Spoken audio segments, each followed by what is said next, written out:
obviously as an artist, you're going to have to draw on personal experiences as inspiration, and certainly that provided a lot of inspiration. I mean, the day itself, where there were people running around, kind of pandemonium event, and then the continual struggle of the artist in Christchurch. It was quite a self-reflexive time.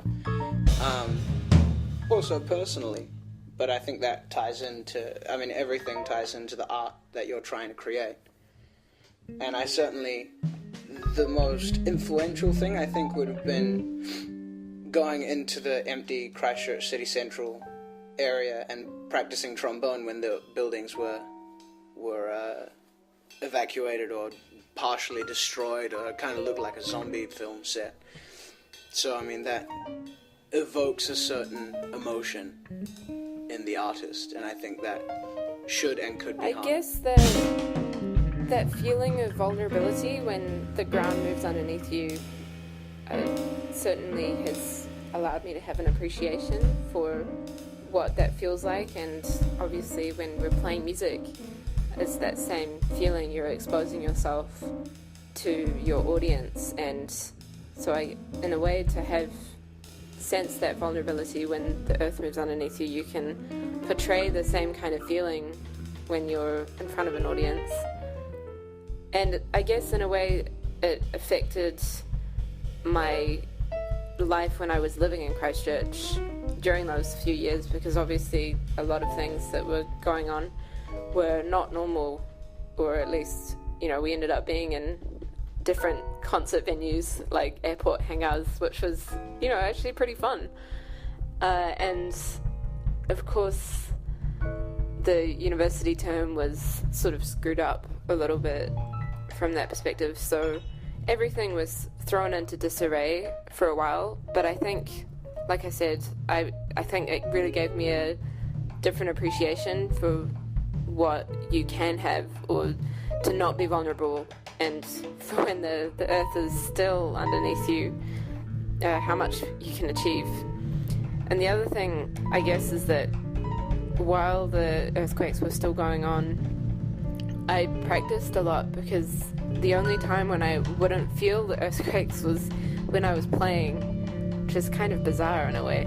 But I think when you're so wrapped up in your own music making, you don't sense that moving as much underneath. Well, for one thing, I certainly have come to appreciate the overwhelming, formidable, awesome force of nature, force of anything really, the fearsome, the massive amount of power. And I guess whenever I am writing something that has those kind of emotive sort of contexts, that is the thing I think of. And so in a way, that's my inspirational memory. That's the particular life experience that I've had that I think of when I am looking to create something that is, in all traditional meanings of the word, awesome, totally frightening and formidable, but nonetheless awe-inspiring. Again, I wasn't really affected personally by the earthquakes. No one I knew very well died at all, so as for the effect of the earthquakes on my art, I would probably honestly say very minimal. Also, given the fact that I'm a classical performer of other people's works, not necessarily creating my own. I imagine if I was a composer in some way, I might be inspired to write about these events or about feelings created by these events, but as a performer, no, I really can't say that it's affected my performance. I guess I had a lot of weird emotions around this because I wasn't here for the February one, even though I'm from here. So it took me a while to kind of... I don't think I can articulate in words how I felt. I don't think I'd really tried to, actually, but the first time I did it took about, I think it was about 3.5 years after the February earthquake happened. There was something still that I hadn't expressed. And I wrote this piece in 2014. I wrote a solo viola piece for a Cantabrian friend of mine who had also left by that point, left Christchurch. And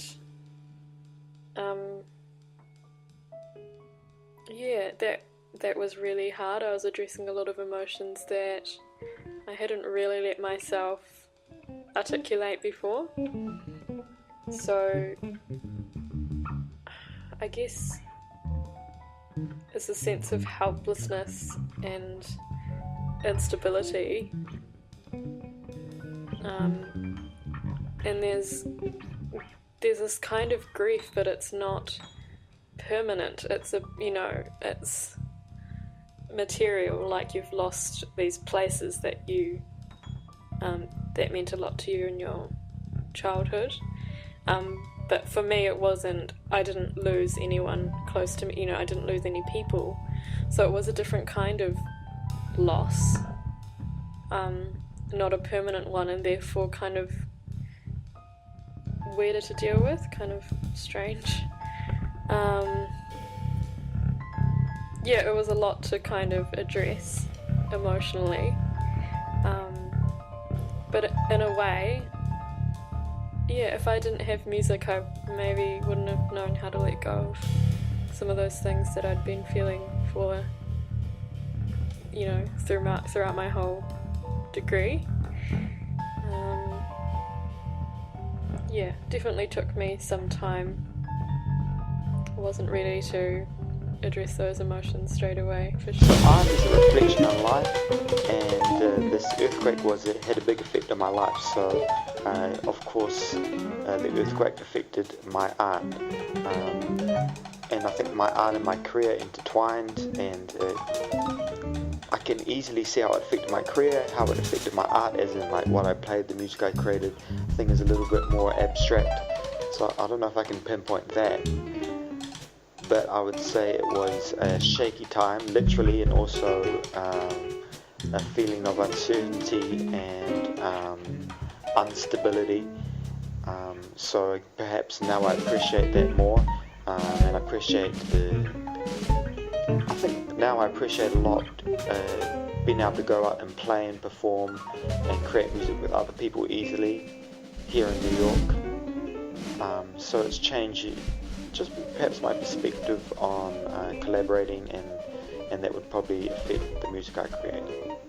But it's hard to pinpoint. I think that if you're honest about expressing yourself through art, the way you do it is constantly going to change, whether it's according to your plan or not. I suffered an injury after university, which meant I could no longer keep performing as a classical musician. However, I stumbled across a different medium, and I enjoy this way of expressing myself even more.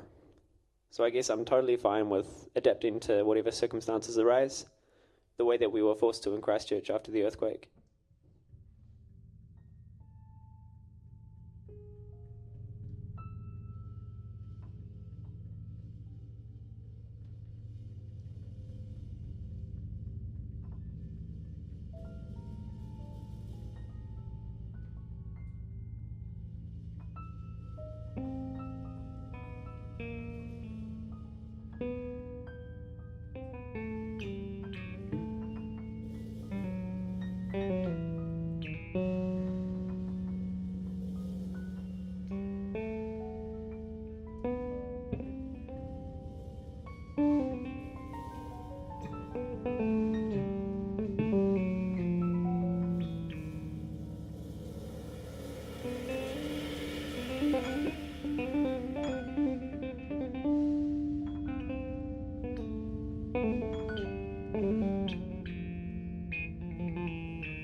I guess that a lot of people still don't recognise that mental illness is a serious illness.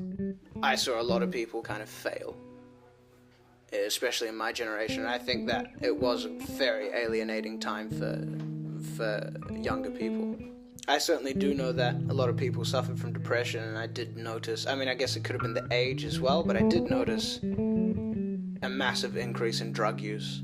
I've had a lot of experience with the mental health system in Wellington, and if there's one thing that I know is that trauma, especially from an event that can leave such long-lasting and significant trauma to a person, it's chronic, and it's something that will never go away, and is something that will affect many residents of Christchurch for the rest of their life. And I think there should be a recognition of that from the government, I guess, when they allocate funds for these systems. In society, we need more focus, more research, and more people to recognise that mental illness is a serious illness, and one that is plagued with stigma and bias, even today, still today, and it is an area that definitely needs more attention. The mental effect of something that traumatic is very long lasting, and it needs to be properly funded. It's impacted every part of those people's lives. I do remember reading that the I guess government funding is not adequate, or it's decreasing. I guess it's not as visible as some of the other, earthquake-related issues in Christchurch, but it's the most important. It doesn't necessarily get better over time on its own. It's very often, if their houses were badly affected, then probably their child's school was badly affected as well, which means now the child has to go to a different school or a different location, or is staying at home while their parents are still trying to work, and that creates money problems as well if people are having to stay home instead of being able to go to work because there is no place of work. I've just written a 42-minute track on anxiety, and it expresses the extreme pressure, the savageness that is mental illness. It's a very, very tough time for people there, especially those in the more affected suburbs. But I do think there needs to be more of a national acceptance towards the ongoing difficulties of living there. Not just with our sympathy, but by supporting any financial decisions that the government needs to make. I think it's so important that mental health is funded properly in Christchurch. It makes me really sad that it's not, or at least that's what I've heard. So I guess at the moment I have a very strong reaction to anything mental illness related, regardless of whether it was caused by the trauma from the earthquake. My master's thesis actually is focused around musical representations of different mental illnesses. I mean, it's horrific, and some people have lost family members, some people have lost their family homes.